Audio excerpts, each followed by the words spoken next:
Hey there, saltwater anglers, and welcome to the Lower Chesapeake Bay Fishing Report, your local report, whether it's good, bad, or ugly. This podcast is part of the Great Days Outdoors Network, and each week we'll be talking to local experts to learn ways that we can become better anglers and stewards of this fishery, whether you're out fishing in the ocean, the lower bay, or its tributaries. We also ask that every angler do their part in sustainable fishing practices, keeping this amazing fishery healthy and thriving for generations to come. Spring is here, and the water in the bite is warming up. So let us take a minute and hear who's bringing us this week's show, and then we're going to jump into the report and find out what's going on. Check it out. AFTCO has a gift for our listeners. They're now offering a camo sunglasses cleaner cloth with any purchase of AFTCO products. For cool mornings, I love my Reaper sweatshirt. And on those hot days, my Samurai sun shirt. You just can't beat the quality and performance. All you got to do to get your coupon code is text LCBFR to 779-345-2918 to get subscribed to our email list, and we'll send you the promo code via email. Whether you're hitting the sand with set rigs using the traditional scent strips for pompano or fishing the flats or marshes for speckled trout, redfish, and flounder, Fish Bites has something for you. They're family owned and operated in St. Augustine, Florida, and pride themselves on making reliably consistent fishing products for anglers of all ages around the world. Fish Bites bait and lures are made with pride in the Sunshine State, USA. Check out the full line of scented saltwater and freshwater baits at fishbites.com. All right, ladies and gentlemen, welcome to this week's show. There's been a lot, like a flurry of activity going on from North Carolina all the way up here. Water temperatures are starting to adjust pretty quickly. Everything from tuna to flounder, sea bass, cobia showing up pretty good. So I kind of want to get a little bit of a report of everything. So I'm excited to welcome back to the show Captain Colton North with Litigator Sport Fishing. How are we doing this evening? Great, Luke. How are you doing? I'm great, man. I'm excited to hear what you've been up to. You guys at Litigator, you've got two boats, right? You've got the Precedent, which is down in North Carolina, and then you've got the Intrepid up here. But we were talking before we hit the record button that you went and did a little fun fishing down south. Give us a quick debrief on that. Yeah, we went fun fishing down in Carolina for some tunas this past Sunday and Monday. Back-to-back days. We had some of the best fishing we've seen on the boat in years. We were able to kill just about limits of tuna each day. First day we ran out of ice and storage at 9 o'clock in the morning. Came in early, cleaned fish, cleaned the boat, fueled up, went back out the next day and ran out of ice and storage at 12 o'clock the next morning with tunas both days up to 70 or so pounds. Wow. There's some great fishing and a great time with my buddies in a last little hope of running south before we're starting to work 7 days a week back up there in the bay. Man, that's like the kind of tuna trips that people dream about, where all the conditions come together and the tunas are there, they're actually eating. Quick debrief, like how far out did you have to go? What water temperatures were you in? And what were you pulling, and what speeds? Just kind of walk us through getting your bites. What was the spread looking like, and temperatures and speeds? Yeah, we run all sea witches, which is a basic skirted ballyhoo rig.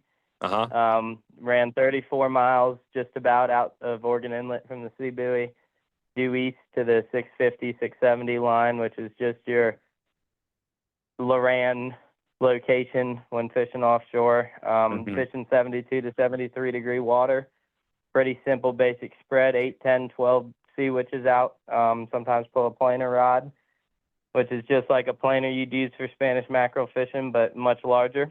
And actually, we never even really got a chance to get that out because the first day of fishing, we were catching fish on the one rod that we could get in the water every time we put it in the water. So we actually caught 4 tunas before we could fold the outriggers down, and then we had caught 6 by the time we could get more than one rod out, and we finished up pretty shortly after that. Second day, same deal, a little bit slower of a bite in the morning, but picked at them singles, pairs, triples for a couple of hours until we ran out of storage. Man, do you feel like you were doing something unique or different that was causing you to get so many bites? Or was it a combination of like just doing the basics correctly and just being in a spot where there was plenty of tunas that were It was getting there. actually hungry? It was getting there early. It was all about getting there early and taking advantage of the opportunities you had, and it was just some really good fishing for once. We've fished plenty of times down there in the last 2 or 3 years where it's just picking at them fishing, but it really picked up today, or the past week or 2 weeks down there. And we got lucky and timed it right and made our shots count. That's awesome. I know last week, talking with Captain Bill aboard playing hooky, some of his runs down there, he was noticing everybody was green sticking. Did you see the same thing, or were the folks near you just trolling just like you were? There were before I had gotten down there were some boats kite fishing, which is a similar way to fish. You're presenting your baits similar to how a green stick boat works. But we got lucky, and really the only reason for breaking out a green stick or a kite is when the tunas are being finicky. It's getting your lines out the water and running those baits far off the side of your boat in that clean water. And we didn't have to do that. When they're cooperating and when they want to eat, the only term for it is they were happy to see us and we were happy to see them, and they just ate what we put in front of them. Don't you love when people? They could miss a bait. They could miss a bait and take the ballyhoo off of it, and another one would come up and eat the plain sea witch 5-10 foot behind the boat while we were trying to change baits.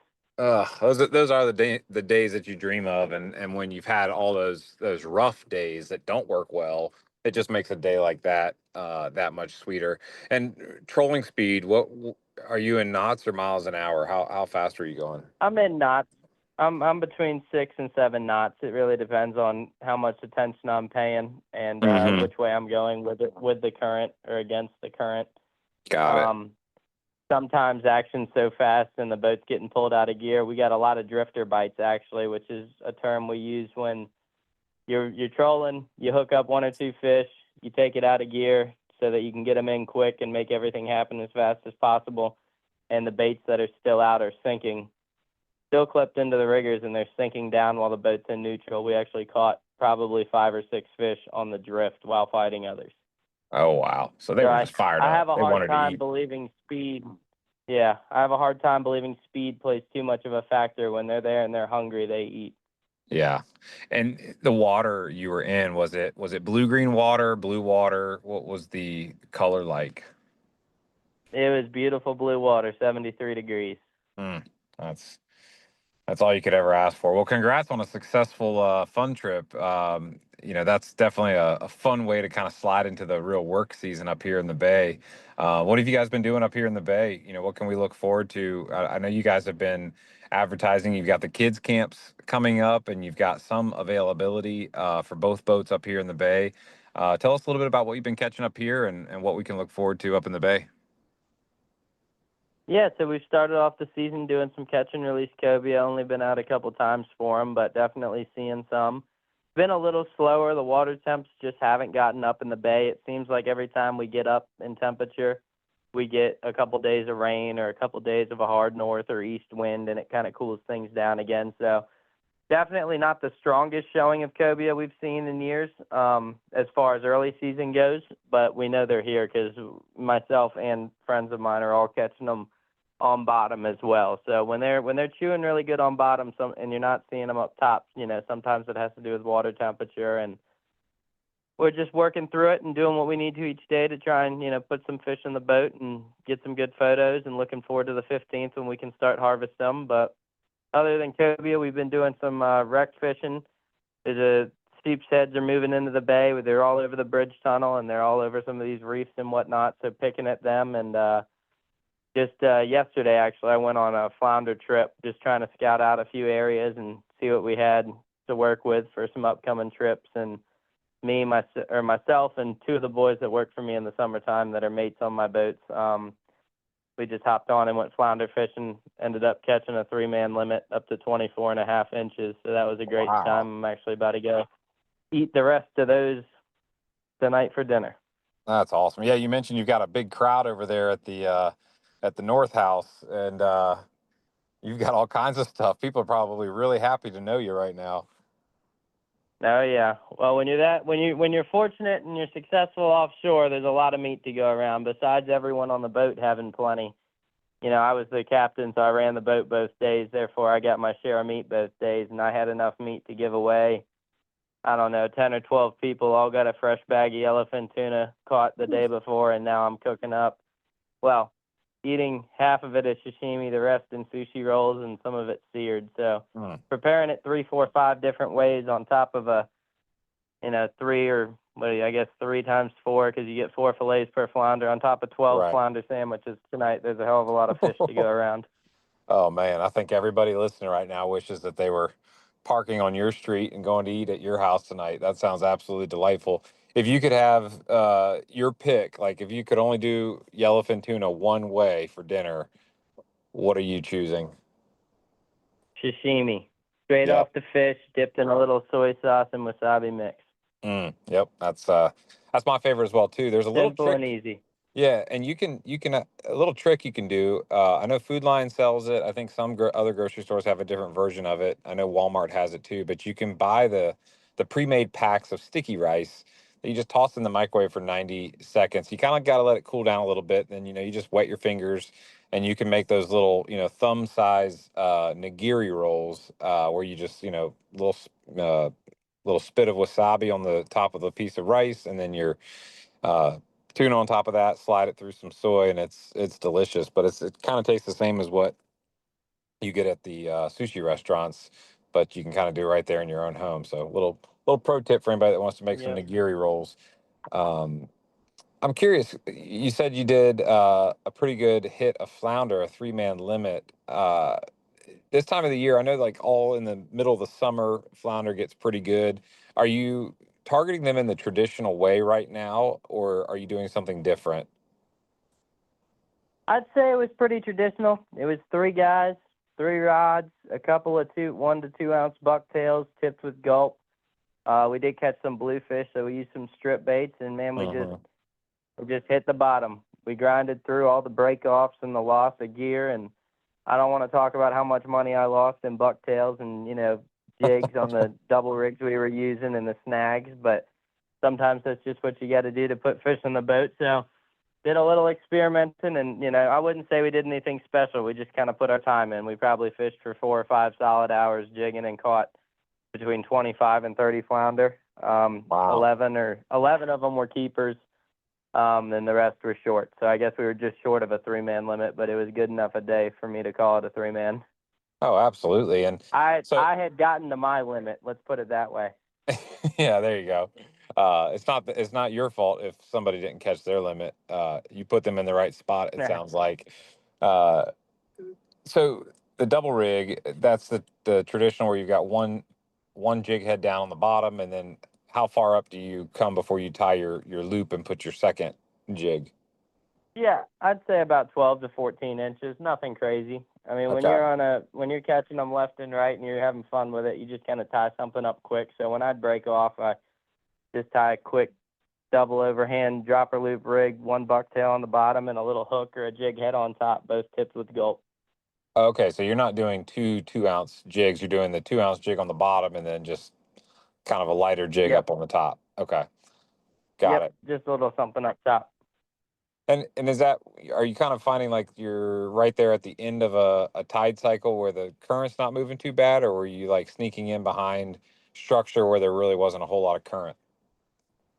I was honestly just exploring everywhere and anywhere, and we fought through the tide for what felt like the whole time we were out there. It was moving pretty hard the whole ways. We Mm-hmm. did catch a few really nice fish in the lee of the current behind some of the pilings, and we also caught some fish just drifting out away from the bridge and continuously jigging, trying to slow the boat down and slow the drift down, but maintain contact with our jigs on bottom. Got it. Okay, so that's kind of the key there is keep it on the bottom, and then when you do come tight on a flounder, I know that's a little bit of a tricky bite to figure out for those that are not experienced with it. I know myself, I'm not very uh, good at feeling the bite and coming tight and keeping them tight. Like if you could give me some like pro tips on flounder bites and coming tight and then all the way up to the boat, what are some key takeaways that we can utilize to try to improve our hookups and fish that actually get in the boat? Yeah, biggest thing and only thing I really have to say is don't set the hook too early. I really like to let them chew on it, and sometimes you're letting an oyster toad chew on it, and sometimes you're letting a flounder chew on it. But give it a solid 5-10 seconds, and then lay into them pretty good. And You can always kind of tell by the way it's fighting on the way up. Flounder's going to have a lot more head shakes than an oyster toad. We also caught 100 to 150 oyster toads, which I did not mention in the 30 flounders we caught. So, wow, it's just part of it. So what I'm really hearing is I've got to go to the tackle shop and buy 10x the number of jigs that I probably think I need to be ready to actually be effective. Otherwise, I'm going to run out pretty quickly. I spent $400 in bucktails, 1 to 2 to 3 ounce bucktails in preparation for this season. I went through $100 worth with me and my mates yesterday, so I think I'm going to be buying some more if that tells you anything. It does. That's definitely good to know, to not go out there unprepared. I mean, God forbid you spend 80% of your tackle trying to locate a bite, get on a bite, and then not be able to put a limit together because you run out of tackle. Yep. That would be frustrating. It gets expensive, but it's all about how bad you want to enjoy that flounder sandwich at the end of the day. There's something about a flounder sandwich that's just hard to beat. Flounder is probably one of my favorite fish to eat in terms of like the whitefish. And then what else did you guys do? So you said did you do a little bit of sheeping yet or no? I haven't really gotten into it. We checked around on the poles, fishing some of the pilings, and we definitely saw them. But the way the current was, it was just too hard for us to get a bite. We were only able to target them for like 20 minutes. And believe it or not, I was driving the boat and using the trolling motor while two of my buddies were trying to sheepshead fish, and I was still flounder fishing. And I caught a 24.5-inch flounder while driving the boat, while sheepshead fishing. So we kind of just said, all right, the heck with this. Let's stick to flounder fishing. We can at least do that. Yeah, that's awesome, man. Well, two more things I want to hear about. First, those that are listening, that have never gotten to hear you before and don't know the name Litigator, tell us where you fish out of and what the two boats are that you guys have available for charters. Absolutely. So I fish out of Yorktown, Virginia, right between the York River and Back River. And we fish like the southern part of the Chesapeake Bay. Our range is anywhere from the Bridge Tunnel or Cape Henry towards Wolf Trap Light, which is up there above New Point, below the Rappahannock River, and all the way over to Cape Charles. We've got a 26-foot Intrepid with a tower and a 24-foot Privateer with a tower, both awesome bay boats. Targeting, everything in the bay: flounder, sheepshead, cobia, red drum, Spanish, you name it, we fish for it. We also offer some really cool kids camps in the summertime, which are for ages 8 to 16, round about that age. I offer a 3-day camp, and we kind of do something different each day. I typically run on Monday, Tuesday, Wednesday. Every other week in the summertime, I've got one camp wide open and another camp with 2 spots left in it right now. The way we structure those is based on weather, of course, but it's a 6-hour day, so it's not quite a full day, but it's not too short either. It's kind of a good time, it seems like, for the kids that have done it last year. Every camper that I had last year has come back this year and said it's one of their favorite things to do in the summer. We'll target, say we got a sunny day, one day we'll go cobia fishing and teach them roundabout stuff about cobia fishing and drum fishing and trolling. We'll take a day to do some reef fishing. They tend to be my good luck charms. They always had great days on the reef and always out caught me when it came to sheepsheads. I've had some kids catch some stud flounders. We try and spend a day inshore too if the weather needs us to do that. If it's blowing real hard, we'll stick to puppy drum and speckled trout and kind of mix it up each day. So it's an awesome way. 3 days, get a whole lot of experience doing a whole lot of different types of fishing. And every day, like I said, they seem to be my good luck charms. They were going home with just as much meat as my full day charters most days, and the parents love that aspect. Yeah, I imagine parents have got to love the fact that there's going to be hopefully some delicious fish coming home, but then also, I mean, how long does the kids camp last each day? Are they out there like 7:30 a.m. till late afternoon? What are the hours typically? We do 9 to 3. So pick 9 up to at 3. 9, drop off at 3. And I'd say about an hour each day is dedicated to getting bait for whatever we're fishing for that day or teaching them how to rig stuff up. And then the other 4.5, 5 hours is all dedicated to somewhat hardcore fishing, depending on the age group that I've got and that I'm working with. I've got some kids that want to all come to an agreement that they want to cobia fish all 3 days, and I've got some that want to try all sorts of different stuff. I kind of tailor it as crazy as that sounds, I do kind of tailor it to what the kids want to do, because at the end of the day, if they're happy, I'm happy. So I want to make sure I get the most out of the time with them, whether it be teaching them stuff, or I even had one group last year that was so on fire fishing. We caught our limit at Cobia. Everyone was super happy, and it was a really hot, slick, calm day, and they said they were fine with getting back to the dock early and learning the steps of cleaning a boat. So we did that for 30 minutes one time too. I'm sure you were just thrilled that they wanted to learn how to clean a boat. You sat back in the shade, probably just over there. You missed a spot. Well, I won't complain. I'll say that much. And they had a great time with it. And, it gives me a little time, too, to, show them some good to know stuff about that and boater safety, and then, fish cleaning and stuff like that as well. So never complain about them wanting to come in and change up what we're doing a little bit. Not at all. Man, that sounds like an awesome time for the kids. And I think it's great that you're offering that. Parents that are listening that maybe have young kids, like you said, between the age of 8 and 16, correct? Yes, sir. Okay. I can't think of a better activity this summer, especially in a world like the digital world we live in, where a lot of young kids these days are kind of consumed in their online games and this, that, and the other. This is an awesome way to get outside, experience, an incredible resource that's right here in our backyard, learn something, probably meet some other friends, and maybe discover a passion they didn't know they had. That can really carry them through, a lifetime of, great experiences. I mean, going fishing, I think, is one of the most, I don't know what the word is one of the best things you can do with another person, to bond, spend quality time, and have fun. And then you just kind of, there's like that allure of like, you just never know what's going to happen or what you're going to see. It just keeps you coming back. So, thank you so much, man, for hopping on and just giving us an overview of everything from Carolina and the Tuna on up into the Bay with the Cobias and the Flounder. Sounds like we've got lots of opportunities and variety that we can choose with Litigator between the 24-foot Privateer and the 26 Intrepid. Folks want to get up with you and book a trip. What's the best way for them to contact you and get booked? Yeah, so I've got an awesome website, litigatorsportfishingva.com. I've got a email address, litigatorsportfishing@gmail.com. And at gmail.com. Yeah, Mhm. that's right. Or no, at Gmail. Yep. I forget how an email goes now all of a sudden. Anyways, I've also got my cell phone number, 757-345-9698. And, you can reach out for me for any questions and booking. And I did want to add one thing about the kids' camps this summer. I recently had a business reach out to me, Horns Hayes Ace Hardware, and they've got this really awesome fishing department. It's not like any Ace Hardware you've ever seen before. And basically, one of their kids went on a kids camp with me last year, and they reached out to me this summer to team up together and help each other with a little advertising both ways, and are actually donating buckets or bags with all sorts of tackle and fishing gear, Cool. and one fishing rod per camp. So my campers this year are all going home with not only fish each day, but also a goodie bag / bucket with all sorts of fishing gear that they're donating to me.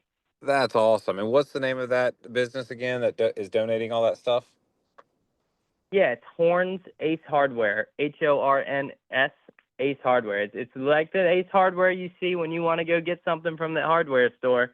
Except for they own a couple in Gloucester, and they've got these crazy cool fishing departments in them with all sorts of stuff. And they, like I said, their kid came fishing with me last summer, and he had such a great time. And we kind of bonded together as a group, that him and his buddies he came with last year all coming back for 2 camps this year. And I'd just gotten in communication with them about their business and whatnot, and they said that they would love to donate some stuff. So I'm super stoked for that, because I know that's just going to add a whole new level to kids' camps with them going home with some stuff.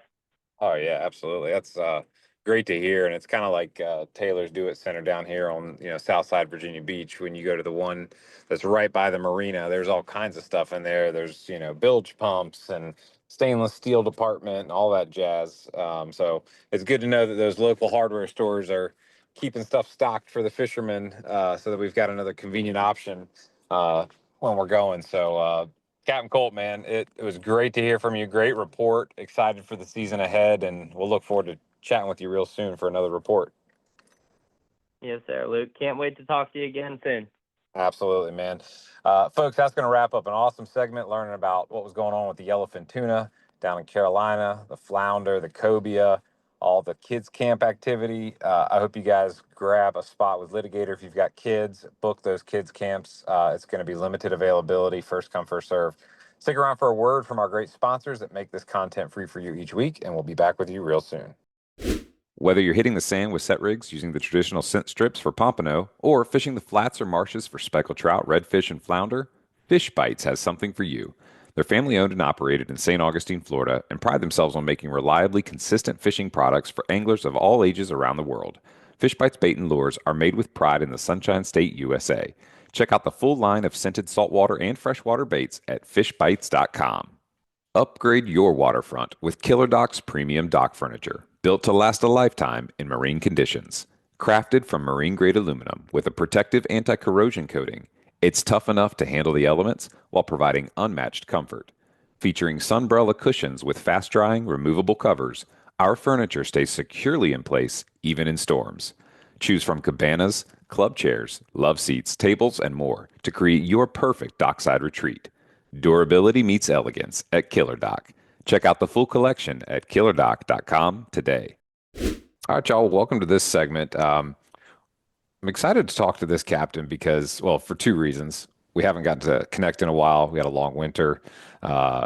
Offshore bite was a little slow this year getting rolling because some of the time it takes for that warmer water to move up, but also because this captain is now operating a new vessel. I'm excited to hear about it. Welcome back to the show, Captain Jake Bolts with Flying Fish. How we doing, Cap? Oh, I'm doing great. Happy to be here. Good, man. I'm excited to talk to you. I want to hear about this new boat, man. Tell us all about it. I know you guys put the old Flying Fish on the market, and then where did you guys go? What's the boat? Give us the details. Talk us through it. She is a 54 Jim Smith, 1987. Those boats are built in Stuart, Florida, and she was in Stuart, Florida, not far from where she was built. And it was kind of a cool deal. We had a contract on another boat down there in Stuart, and so I flew down to survey that boat. And I got on the boat with my survey guy and my broker, and within the first 10 minutes, I could tell we weren't going to buy that boat. So we were kind of all dejected. And my broker looked at me and was like, "Hey, is there anything else you want to look at while we're down here? We can salvage the trip." And I was like, "Oh, let me look around." Found a boat, and we called the broker, and he said that boat had already been under contract, but he had another boat that was not on the market yet. He was planning to put on the market. He could pick us up in 10 minutes and show us the boat. So he picked us up, went down the road, and that was the boat. I got on it, and within the first 30 seconds, I fell in love, and I was trying not to act too excited. Right. And did a walkthrough, and he left, and I kind of, right before he left, I asked him, what kind of number he was thinking about, and it was a number we could work with. My dad was actually in Hawaii at the time, flying, for work. And I called him up, and he was all upset because he had heard the other boat wasn't going to work out. And I was like, "Hey, man, I think I just found a gem here." So I went back and did a walkthrough with him on the phone, and he really enjoyed it. So it ended up all working out. We got a contract on it later that night. That's incredible, man. You mentioned your dad. Your dad's a pilot, hence the name Fly-In Fish. That's correct. So I'm assuming when you were trying to communicate with him, I guess he was in the air, or he was just landing in Hawaii.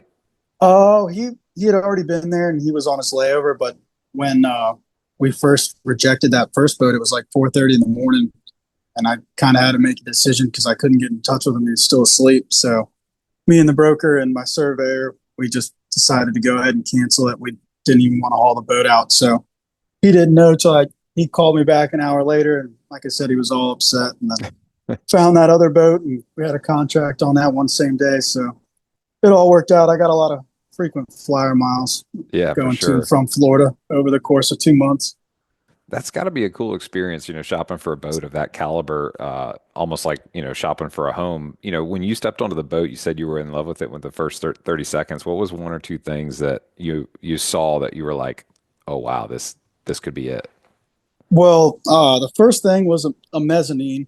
Um, we wanted a boat with a mezzanine, and a lot of the boats that we had looked at didn't have one. And that one has, it has a really nice mezzanine. So that was the first thing that caught my eye. The teak was in great shape. It had just been painted like 2 or 3 years prior. That all the paint looked great. Mhm. It had just got rewired. Everything electronic was brand new. 3 new Garmin screens. All new sound system, autopilot. Lights. Everything had just been rewired. So I mean, it's an '87. Year it was built, but you can't tell it when you look at the boat. I mean, she looks only a couple years old. She's just in great shape. So That's it was awesome to easy to hear. fall in love with her. And those old boats are built well too. I mean, there's in the 80s, material costs are not what they were today, and if going a little thicker, a little extra glass, whatever the case, I feel like you see a lot more uh, weight behind some of the designs. Whereas newer boats and things that are rushed through, sometimes there's not as much of a attention to detail or I don't know what the right word is, but higher value stuff used when it's built. I know my old Mako, same thing. It's just when I drilled through that transom for the first time, couldn't believe how thick it was. And you Oh just don't yeah, see that on newer boats.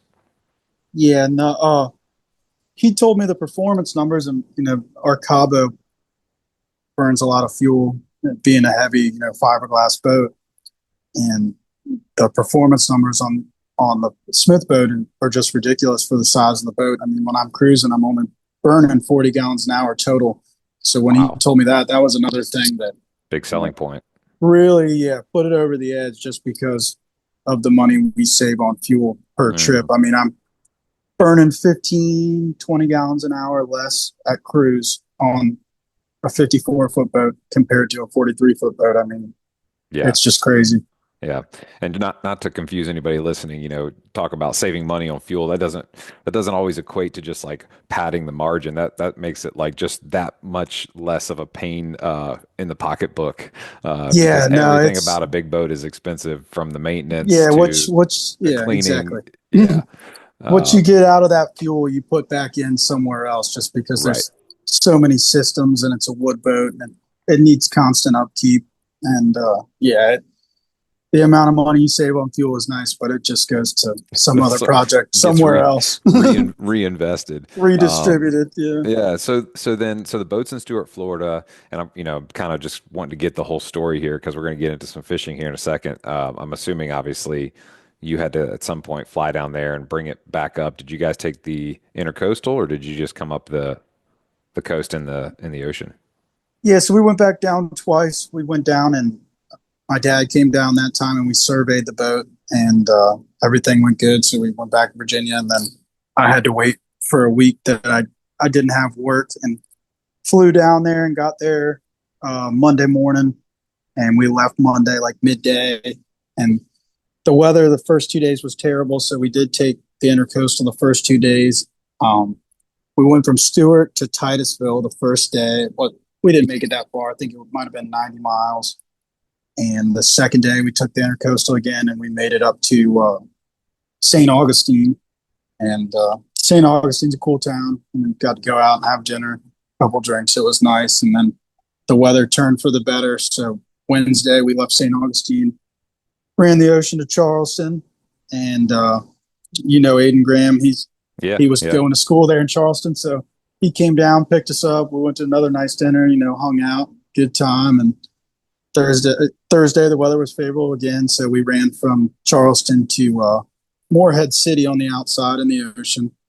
And then on Friday, the weather turned for the worse again, so we had our longest day. We got up first thing in the morning, left Morehead, took the intercoastal all the way up to Virginia, and made it back to Rudy, I think at like 7 o'clock at night or something. It was like a 14-hour day. Oof. And yeah, going through all, the locks and all that stuff.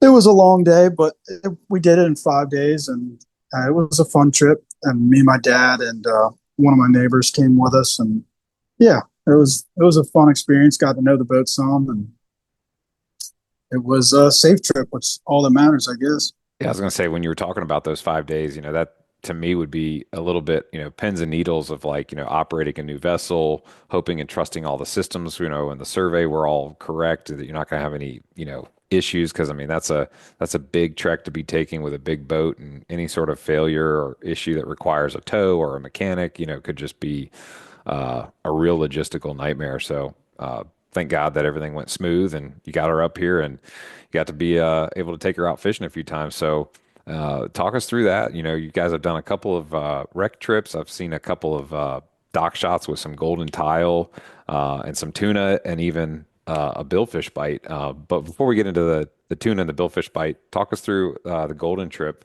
Where all did you guys have to go looking for goldens? What was that bite like? And maybe talk us through some of the water temps and bottoms that you were looking for. Yeah, we do like tile fish sea bass trips. So that morning we started out sea bass fishing, got our sea bass pretty quick, and then once I get my sea bass, I'll go out there and catch the blue lines, and the blue lines are biting good, which normally you can make it pretty quick work of it if you got people that can get the hang of it and hook them. And I think our first one was on Tuesday, and they made quick work of it, so we had some time and wanted to go check out a spot I had been looking at and pulled up, and yeah, it was really good. I think we had, I don't know, 15 bites, and we caught 10, and one was 35 pounds, which is a citation, the biggest one I've ever caught. And the water temperature really, doesn't have any effect on the tile fish, just since they're on the bottom. I think the surface temperature was like 63 or 64, but Okay. we had a perfect drift. We were right around the canyon on the south wall, and like 630 feet. You're just looking for that real muddy bottom because they burrow into that muddy bottom.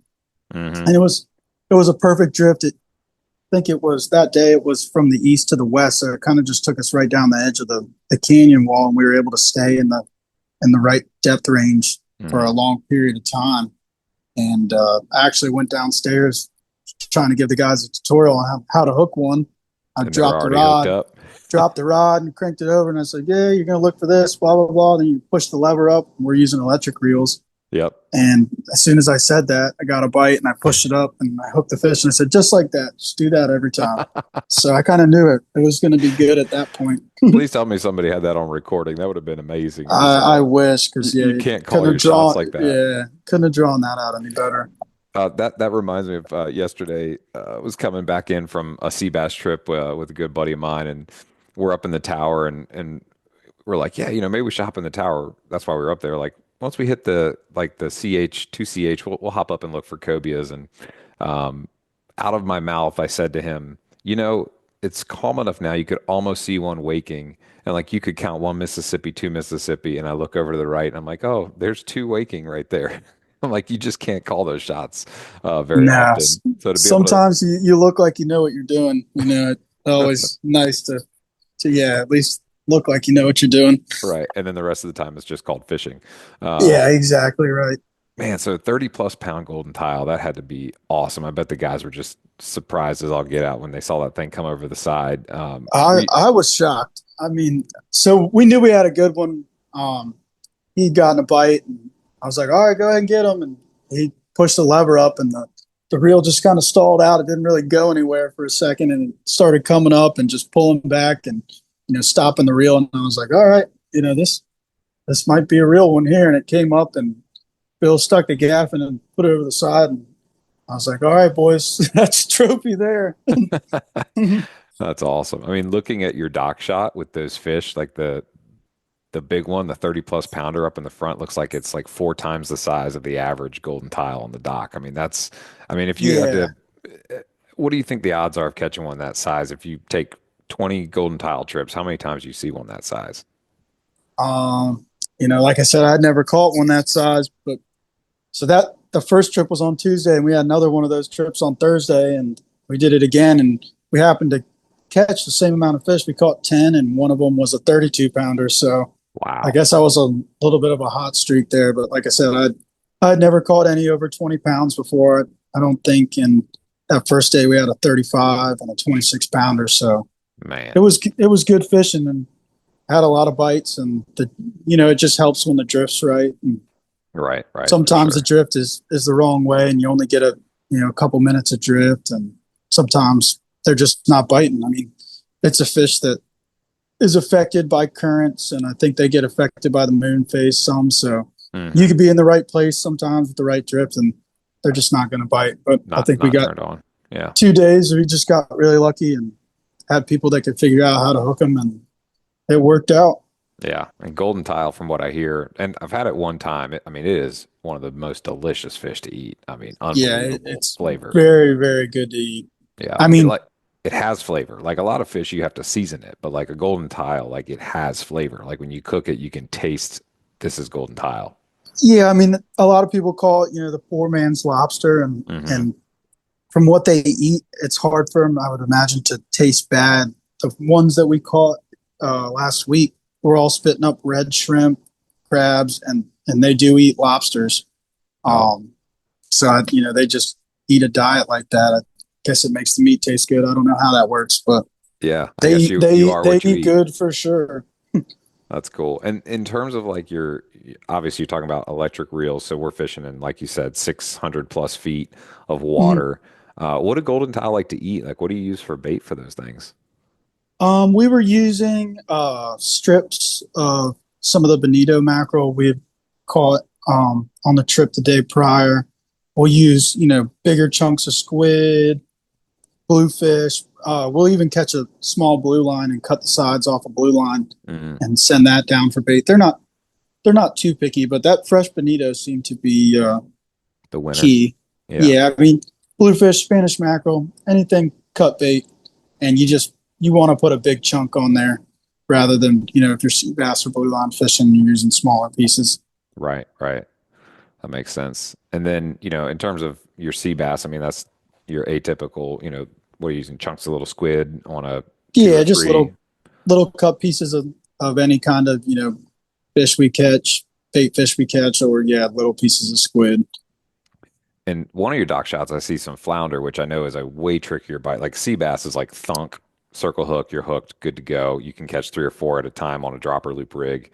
I mean, it's still a fish you have to catch, but in terms of like knowing when the bite happens, it's pretty transparent. Like, bang, I've gotten hit. Flounder, totally different story. So, like when you're fishing in depths out there by the wrecks for flounder, what kind of tips do you give your anglers to help them like figure it out? Because it's a much tougher bite than your sea bass. Well, yeah, we weren't even really targeting the flounder those days. They must have been kind of thick because we were catching them on the sea bass rigs. And what Bill will do is he'll put like a longer strip bait on the bottom hook of our sea bass rig if we know there's flounders around. And a lot of times, people just hook them the same way they're catching sea bass. People that are more experienced can kind of feel the bite, but I can tell when people hook a fish on their rig or whatever. You can just tell by the head shake and how it's fighting. What it is. If it's a flounder, I'm like, hey, Bill, you're going to want to get the net. Like, I can already see this is going to be a flounder. And Wednesday, I pulled up to my second spot, the second wreck we were going to hit. First drop, guy, rod just doubles over. And I'm like, man, I don't know what this is. This is either really big sea bass or a really big flounder. And it came up, and it was one of the biggest flounder I've ever seen in my life. I mean, easily over 10 pounds. And the angler was having a tough time leading the fish to the net. And right before he slid in the net, he made one more head shake and shook the hook and broke my heart. I got a really good look at him. It was a really, really That's big a 30 flounder. plus. That's a 30+ inch fish, isn't it? Yo, 100%. I mean, I've caught an 11.5 pounder personally, and Wow. on our old boat, we caught a 13.5 pounder out there on the wrecks, and Jeez. I could say that fish was every bit of between that 10 to 15 pound range. He was huge. Oh, It that's hurt the soul a heartbreaking. little. Hurt the soul a little bit, but Oh yeah. keeps us going back. That's for sure. Oh, I know that's right. Looking to protect your dock with materials built to last? Shoreline Plastics has you covered. As leaders in composite marine dock pilings and building materials, they engineer solutions that stand the test of time. Their EcoPile is the ultimate composite piling designed for longevity and eco-friendliness, ensuring your dock remains strong for years. And if you need a quick fix for worn pilings, try Snap Jacket, a durable solution that restores and extends their life. Visit shorelineplastics.com to discover how you can elevate your next marine project. Shoreline Plastics, where durability meets innovation. Sam Rust Seafood, your locally trusted source for premium wholesale seafood. Servicing customers from Hampton Roads down through the Outer Banks, Richmond, and surrounding areas, including Fredericksburg, Charlottesville, and Lynchburg, for over 80 years. Committed to the highest standards in the industry, Sam Rust distributes the best of the ocean directly to your restaurant, hotel, or grocery store on time and at a great price. Visit samrust.com to discover how quality, tradition, and sustainability come together. So don't cuss, call Sam Rust. Now, a 54-foot boat with the kind of outriggers and crow's nest that you guys have, obviously it's capable of doing deep drop trips like you're talking about, wreck trips, but the purpose it's designed, and I know your real passion is chasing down some tunas and some billfish. And man, you guys had a killer day the other day. So talk us through that trip. I see one, two, three, four, five, six, seven, 8 tunas and a Blue Marlin release flag. I mean, that's a hell of a day out fishing. Like, tell us about that day. Yeah, yeah, it was the first trolling trip on the new rig, so got out there and I knew there was some fish around, but the bite the last couple of weeks had been really early, Mm-hmm. a lot of it 8:30 in the morning. So I got my people to get there a little earlier, and I think we started fishing at 6:45, and we didn't even get the full spread out. We hooked one, and 2 times after that, trying to set our stuff back out, we got hit again. The third time, I had only had 3 poles in the water, and I got a mark and I hooked a fish on all 3 poles we had in the water. I was wishing I had 10 baits out because we probably would have hooked 10. And he caught those, and then of course it slowed down.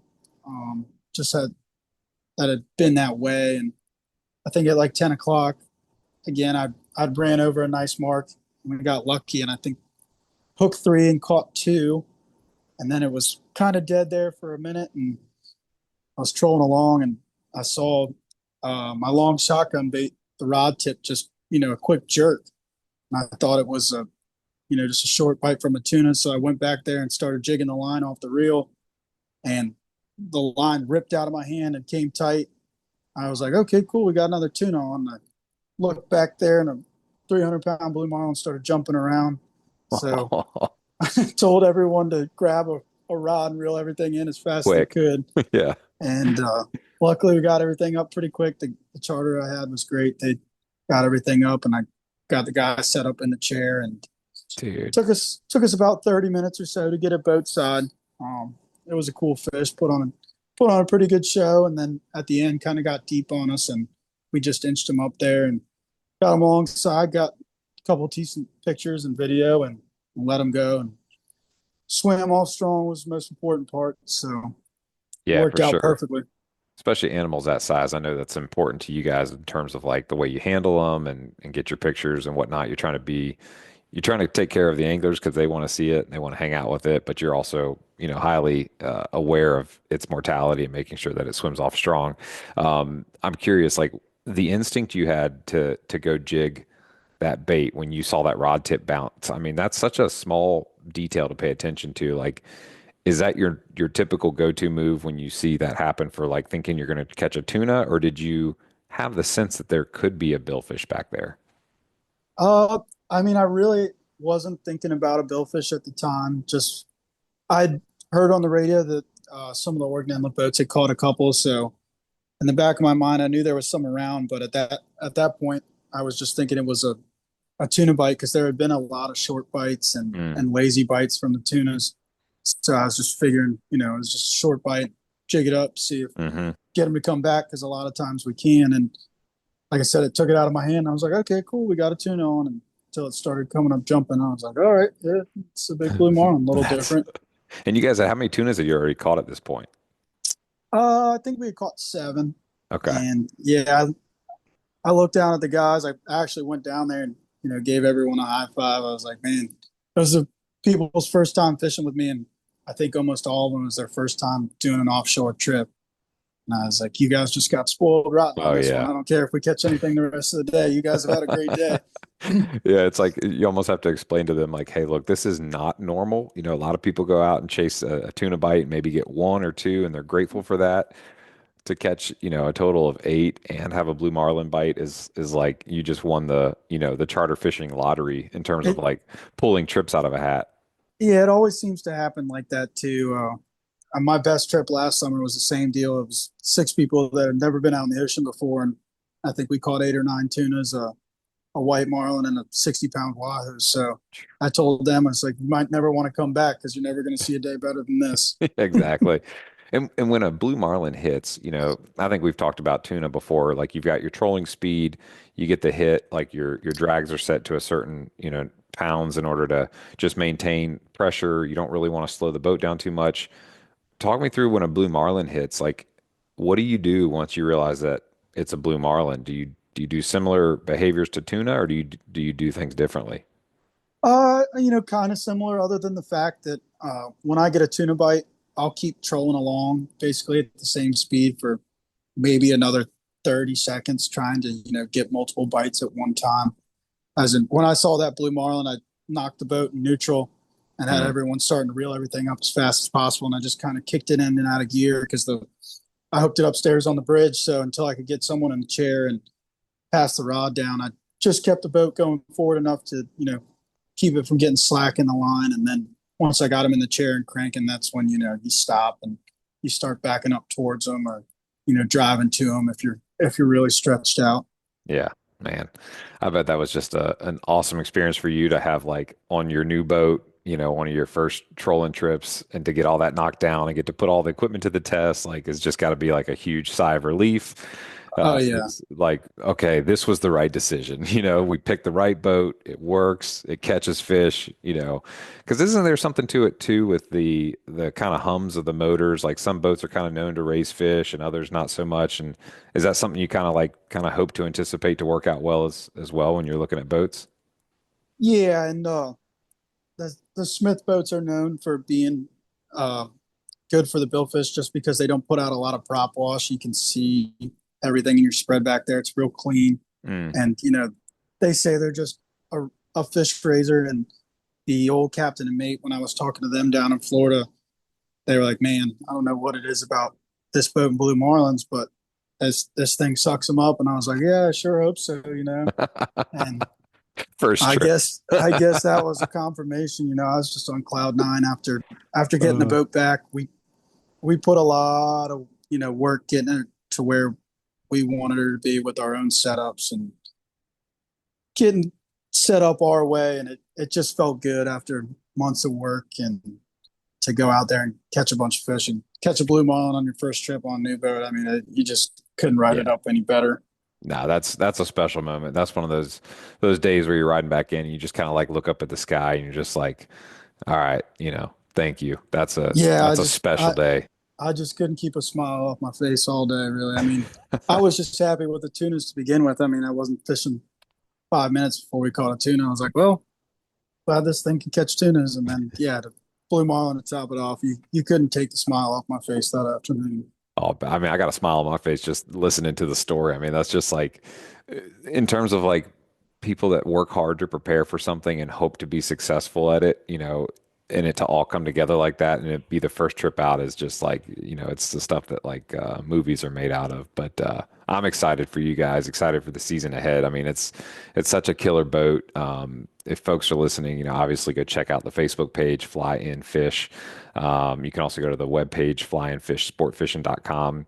But for those who are tuning in that haven't gotten to hear your voice before or learn a little bit about Fly and Fish, tell them about, you know, the charter, what you guys target, what stuff is available, and you know what's coming up here. It's early June, so what do we have to look forward to the rest of June and into July and August that folks are interested in booking a trip? You know, what's the capacity? How do they contact you, and what kind of trips can they look forward to? Yeah, I mean, like I said, we offer anything from the 4 hour inshore trips up to the 12-hour offshores, and I'm looking forward to Cobia season opening up because with that tall tower I got on there. Oh yeah. It's quite a difference being able to see them. And that and the drum was showing up good the last couple of days on top finally. So inshore, be focusing a lot on that and the mackerels and the bluefish. And we've been lucky to have those bonita mackerels this year. That's been fun. And I'm going to slow down the wreck fishing a little bit just because mid to late June, the sea bass bite starts to slow off a little bit as the water warms up and they start to spawn. And I like, I tell everyone, if you want to go wreck fishing, once it gets past about mid-June, I wait till, September, early October before the water cools down to get that going again. And yeah, we looking forward to hopefully a good offshore year. The tuna fishing should hopefully only get better here in the next couple of weeks and hopefully be pretty consistent through the first or second week of July would be ideal. And then we'll kind of switch over to focusing more on the billfish and mahi fishing and there might be some wahoos around and yeah, and deep drop, you can do the deep drop thing all summer. I've just booked a couple deep drop trips for July, which is a good thing to do because like I said, the sea bass fishing slows down. So if you want some meat, the tile fishing's a good substitute. Yeah. I think we can expect to see you guys in the VB tuna tournament, I would assume. Yeah, we'll be fishing the Virginia Beach tuna tournament, the Ocean City tuna tournament, the White Marlin Open, and the Virginia Beach billfish tournament will be our tournament circuit this year. Maybe the swordfish tournament. That all goes to plan again.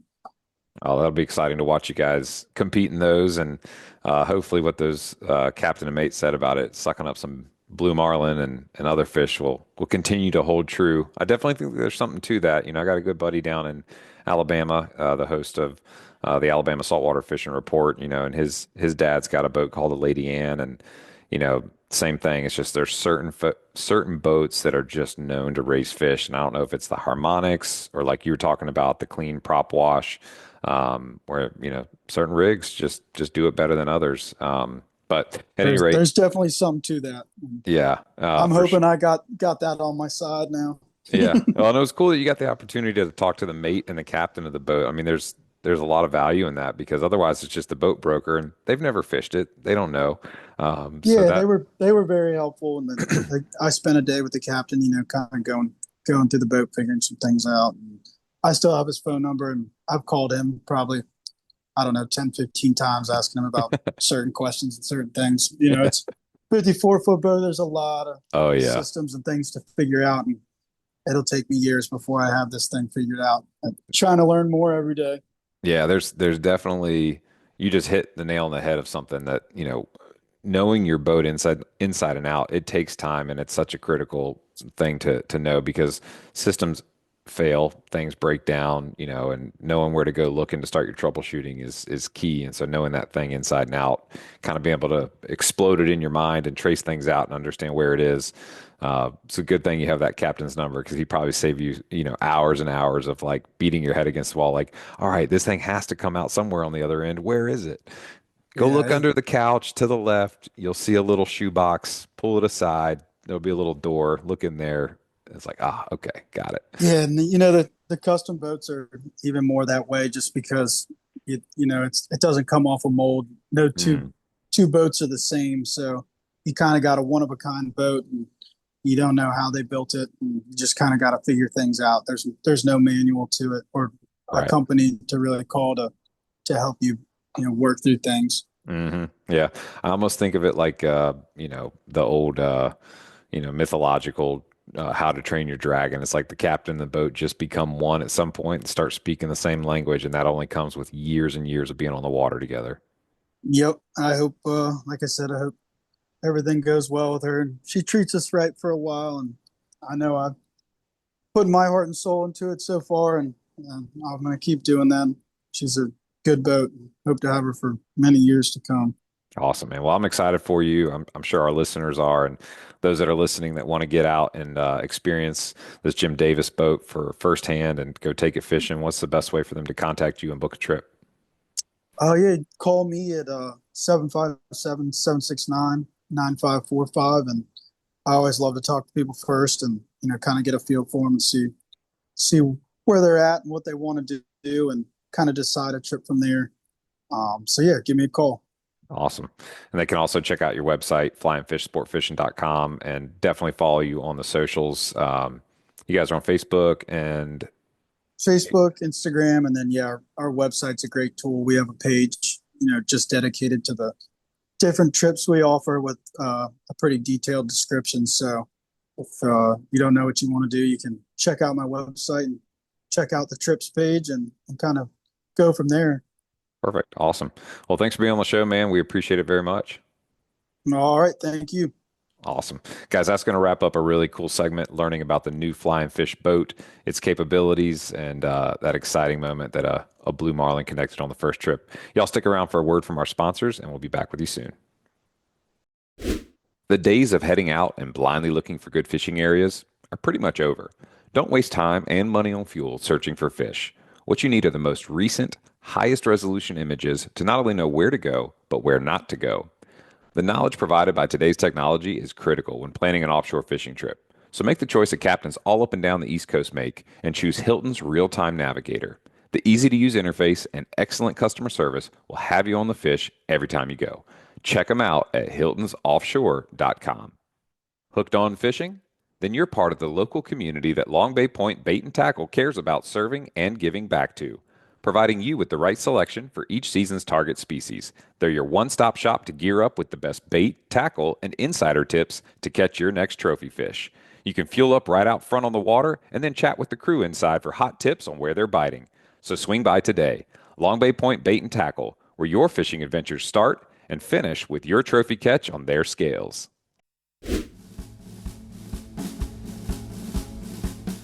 All right, y'all, that's going to wrap it up this week. Please subscribe, rate, and review wherever you listen to podcasts. And remember, to get your free AFCO Camo Sunglasses Cleaner Cloth, text the acronym LCBFR to 779-345-2918 to get your promo code and be added to our email list so we can send you the new show each week.